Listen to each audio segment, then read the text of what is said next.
whether Yeah, you're a fan, whether you're a referee, whether you're whatever it may be. Every part is important whenever it comes to professional wrestling. true. Very true. Well, once you're in the business, you start kind of trying to figure out who you are as a character, whether it's just an extension of your own personality or you truly are taking on a character, or, also the move sets that has to come along with it as well.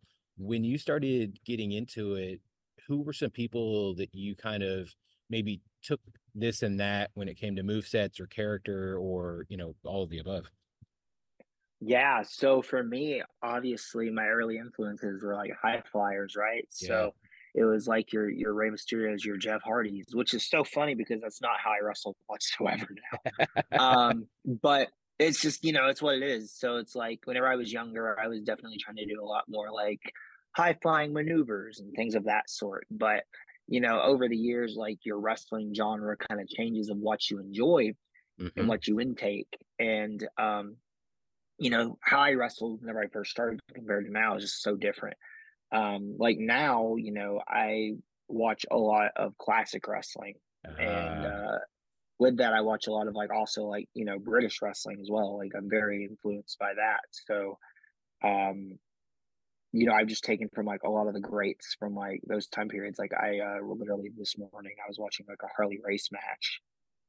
Like I've been watching like a lot of Harley lately. I watched the other day is a weird one. It was King Curtis Ikea, like a bunch of like like um a bunch of like older talent that like I think you can take from and like make your own because right now that's the stuff nobody's really watching. Nobody's watching classic wrestling. Like it's so much of like duplication from like what people are seeing like in front of their very eyes, like in real time. And it's like if you just go back in the time machine, which could be like YouTube or DVDs or whatever you have, right? You can learn so much just from taking from the past and like making it your own and paying homage to those that came before you.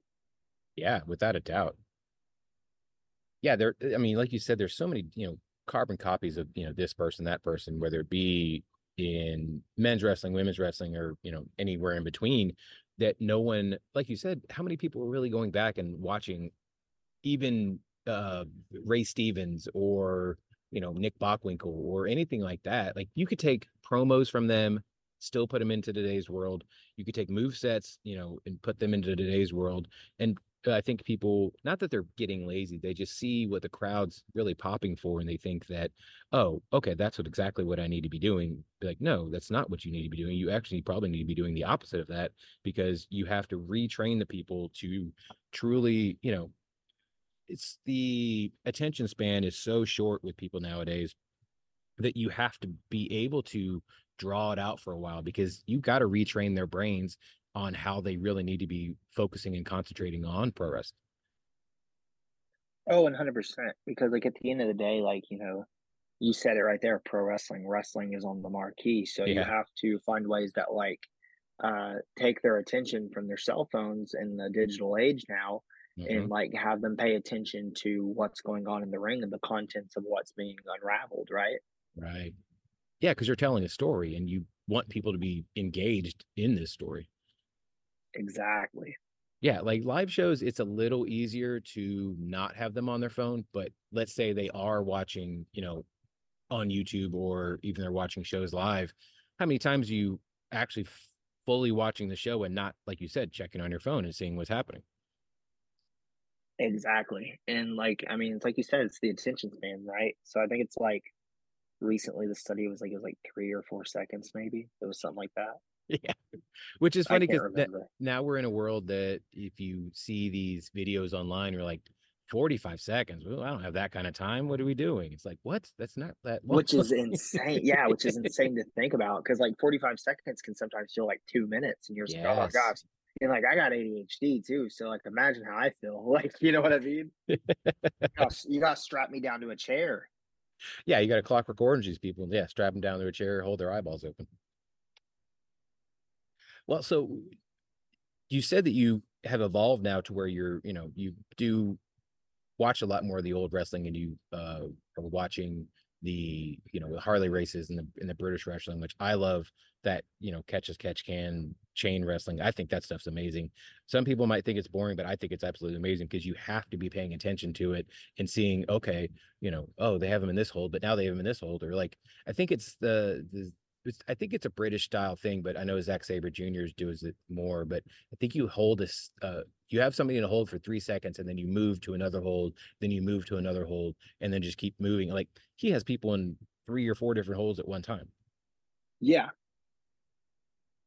Now, when you started developing and going that way, or I guess what moveset was it that you were using ahead of or back in the day that you started kind of tapering off and then going more toward the style you have now?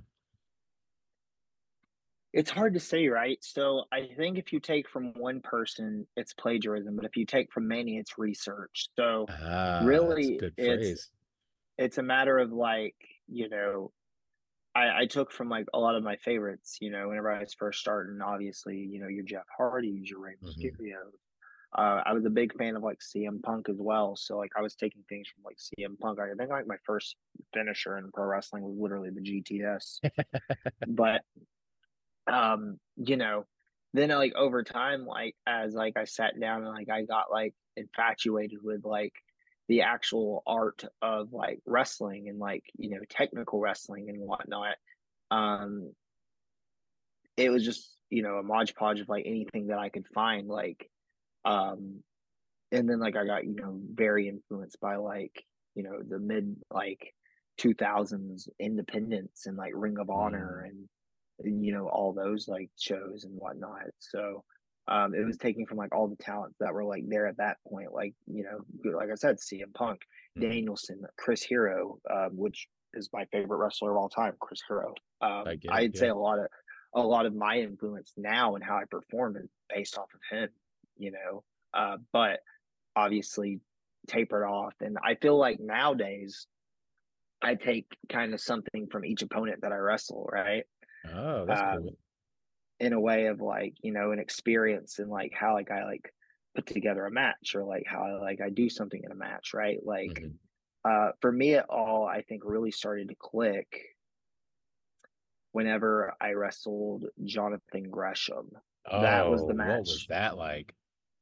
Incredible. So we wrestled under modern age grappling rules, which is very similar to pure rules as well Mm-hmm. as British round rules. Um, so it was a nice mix of that, and we went 5 rounds.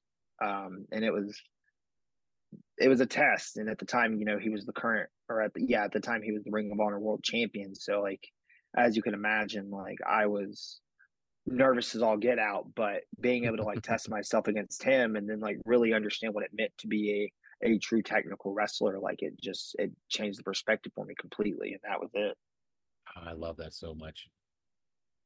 So when you obviously you're going over the match ahead of time and you kind of figure out how you guys want to do things, and then things have to change on a fly and when you're out there. But what were some things that when you guys were talking back and forth that he would say that you kind of like a light bulb kind of went off in your head? So this is where it gets fun. We didn't speak. Whoa, We that's didn't say even a word to each other. that's even better. Well, I guess It was afterwards, what I mean, I imagine there were some things that he said that you're like, "Yep, I could have done this," or I didn't think about that kind of thing.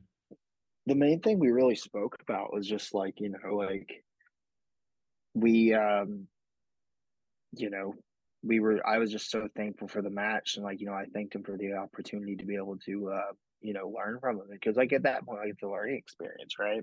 Right. um and it was really just the main thing of like he's like, you're good, just keep doing what you're doing, like keep working more into this style, and I think you'll be fine. Like, and that was really it. Like, it was nothing like super crazy, but Right. we were both worn out. But that's a match that I very much would say is like one of the best matches in my whole career, and like that was like a turning point for me as to finding out truly who the wrestler I was going to be was. I love that. Well, I mean, I was going to ask what if people have never seen you wrestle before, what 3 matches should they see? So that one, obviously, and then what are 2 other matches they should go Yeah, out of their way to see? So I would say myself and Jonathan Gresham under Modern Age Grappling Rules. That's a good one. Me versus Timothy Thatcher Ooh, another good is one. another good one. Uh, and then my third one, oh my gosh, it's a crazy one, and it's completely out of the realm of what like of the style matches we're doing here. But I would say go watch myself versus Matt Tremont from Oh, ICW in November of last year. I think wow. it's like NHB 52, maybe Hmm. something like that. But it's us in the chains, and it's one of the most brutal matches I've ever had. Which I love Matt Tremont, nothing but respect to him. Like Yeah. I have a huge respect for deathmatch wrestling as a whole. Um, I've got to know so many people in that world, and I've always had a big love for it since I was younger as well. So to be able to step in there with some of the best in the world at that craft is truly incredible. And I just why I have the time, kind of want to give Matt his flowers. Yeah, I think a lot of people do kind of they already have like a mindset and thought process when it does come to the death match wrestling world, and it could not be any further from the truth for what they're actually thinking, because these guys aren't just out here to hit each other, or even women doing it as well, just hit each other with whatever objects, and just cause as much blood and whatever is possible. They're literally still telling a story that you maybe not are thinking about because of the fact that you are just noticing or just focusing on the deathmatch stuff, but their storytelling is just up there with a Jonathan Grisham or anybody else like that. Yeah, and it's another layer to it, right? Yeah. So that's like what kind of makes it interesting is it's something that like you can see instantly. Like it's hard to hide the fact that you have blood pouring out of you whenever you get hit with a bundle of light tubes or you get struck with a gusset plate or whatever it may be, right? Like you see that in real time. And, um, it's very much like you said, it's storytelling. It's Mhm. just a different form of storytelling. Like I think professional wrestling has different genres. And whenever you look Yeah. at it through the lens of that, it becomes a little bit more interesting. Right. It's just like music. There's so many different genres of music, whether you are into, we'll say death metal, or we'll say death matches or death metal. And if you're not into that, that's fine. But there are so many other layers to it. And on that one show that you're watching, there's probably so many other different genres that you're not even thinking about, or maybe not a fan of. Exactly. Like, and that's like the beauty of it, right? Hmm. Because every time that we step foot into an arena, whether it's our first time, whether it's a continuous booking that you continue to have, like you got to understand that there's going to be new fans to the craft there. Yeah. And I tell my students this all the time, and it really messes with them. But this is how I think, and this is very much why like I take every time that I get in the ring so serious. Every match you have is going to be someone's first time watching wrestling. Yes. And whenever you think about that, you kind of hold a little bit more weight with what you do in a ring because you got to figure out how you want to be remembered. How are you going to stand out to somebody that's never seen this before? Because this is somebody's first time ever seeing this, right? Hmm. This is the equivalent to me watching Rey Mysterio versus Eddie Guerrero from Halloween Havoc 97. Right. Yeah, everybody's got an idea of what wrestling is, but whether they've seen it either on TV or especially live in person. I have so many friends that obviously they know me as the wrestling guy, but I've taken so many people to their first shows and they are hooked every time. Like my friends' kids have come and afterwards they're like, "When are we doing this again?" And I'm like, "I'll take you to any show you ever want to go to." Yeah. And that, like, so to me, like, that's the best part is like, I love meeting people that have never been to wrestling events before. Yes. Because the best part is like, they don't know. They don't Yeah. know. And it's a clean slate. And wrestling can be anything to them. Yes. Anything.